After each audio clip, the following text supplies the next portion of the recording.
Hi and welcome. So today I wanted to share a little bit on why people pleasing actually triggers the emotional eating pattern. And so if you're new here, welcome. My name is Michelle. I'm a certified holistic nutritionist and emotional eating expert. I wanted to specifically talk about people pleasing because it's a pattern I tend to see with a lot of my clients. And I think it's a really common pattern in our society. And the reason that I think it's so common is that if you think about growing up and you have parents and caregivers and you rely on them for all of your needs and you don't do what they say, you don't get your needs met.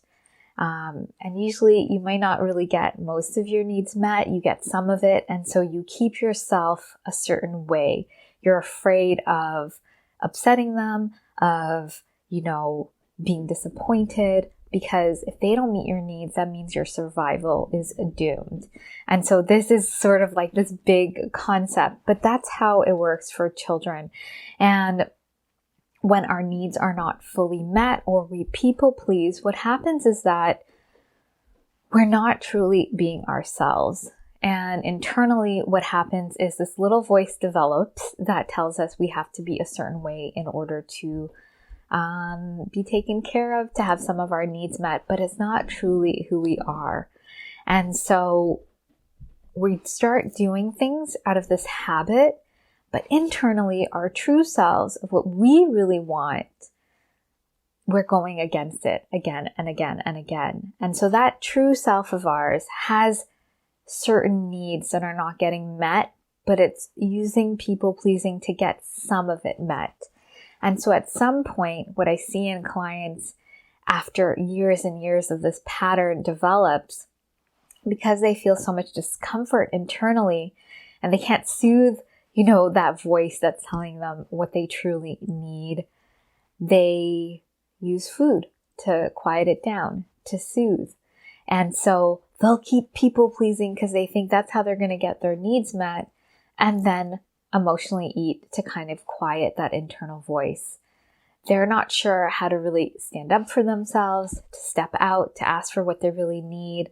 And I see this time and time again in work situations, in relationships. It's very hard in that moment to ask what you truly need, even though now you're an adult and you're functional and your survival doesn't necessarily depend on this other person, but you have remnants of this trauma from growing up. And so, this is such a huge pattern I see with clients, and my clients are very successful women in really these high positions, and they're doing amazing things, and this internal trauma still runs the show. And what that leads to is to them emotionally eating, not taking up space, not having boundaries, not taking care of themselves, and finding it really hard to implement these, strategies that they need. And so what we need to do is go deeper and really look at this a deeper pattern. And this is why I love doing somatic work with my clients with psychotherapy tools. So we're really processing this at a deeper level in the body, moving through these limitations and limiting beliefs that they have so that they can listen to what they truly need. And so that can be really hard and really daunting. But when we do it at this level, we start seeing what we've been playing out in our life. Because for a certain amount of time, you can keep hitting into those walls and bulldozing yourself and keep pushing past. But at some point, you're not taking care of your body. You're sabotaging yourself. You're falling back into this emotional eating pattern, because it's the only way you know how to quiet that voice and to soothe it and not feel the discomfort of what it's actually telling you, because you're so caught up in this other pattern. And so emotional eating becomes multi-layered, and it's important that we understand that there are other things playing out under the surface. And this is why when we slap on a diet and a behavior change and we try to do X, Y, and Z, we're actually hitting up against our limits and our beliefs about ourselves, about what we deserve, about the space we can take up, about can we honor our body, because we haven't been doing this for ourselves. And yes, the human body is amazing, and at a certain level, it starts giving out. You can't keep depleting it without filling it back up. And so, this is important. So I want you to check inside and just ask yourself, do you feel like every time you do something, you're kind of internally, there's like a, no, I don't want to do that. But you feel like you should. You want to be nice. You want to look a certain way. You want to appear a certain way. This is how we people please. And when we're able to really get on board and resolve this pattern internally, we can actually ask for what we need and create a win-win situation with that other person. It's not just about us or them or us being scared. We can create that win-win and create more and more space in our life so that we can feel good at work, feel good in our relationships, feel good when we're with ourselves, not feel like we're constantly criticizing and beating ourselves up.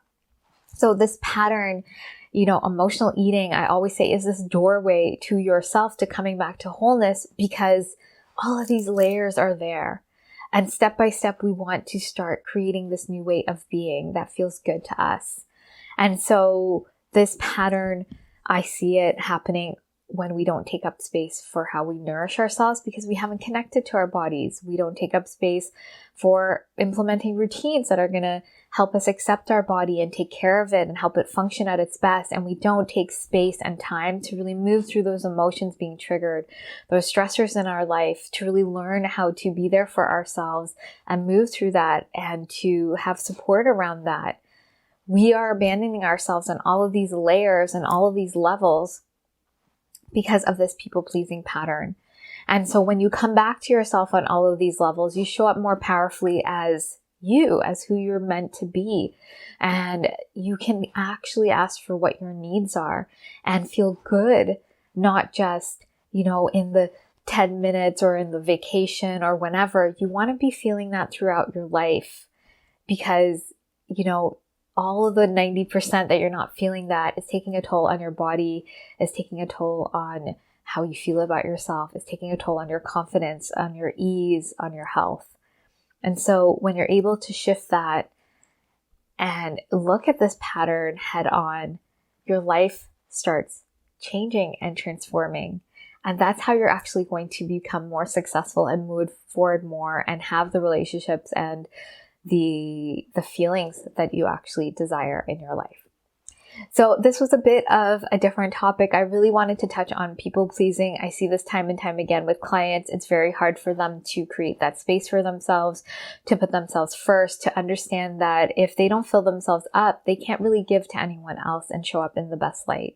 And so this is something that we work on in the Emotional Eating Evolution program to create these structures, to create this inner alignment, so that you can show up and create the space for yourself so that you do feel good, you do feel confident, at ease, and free in your body and around food.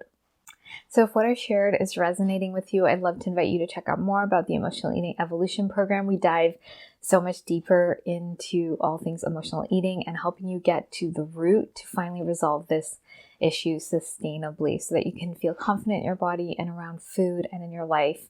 And so I'd love to invite you to check out more about that. I will put the link below. And if you are ready to resolve your emotional eating, you can book in an emotional eating assessment call. On the call, we find out more about you, where you're at, and how we can support you in the program to meeting your goals. So thank you so much for watching. Please be sure to like and subscribe if you haven't, and I look forward to sharing more with you, and I hope you have a great day.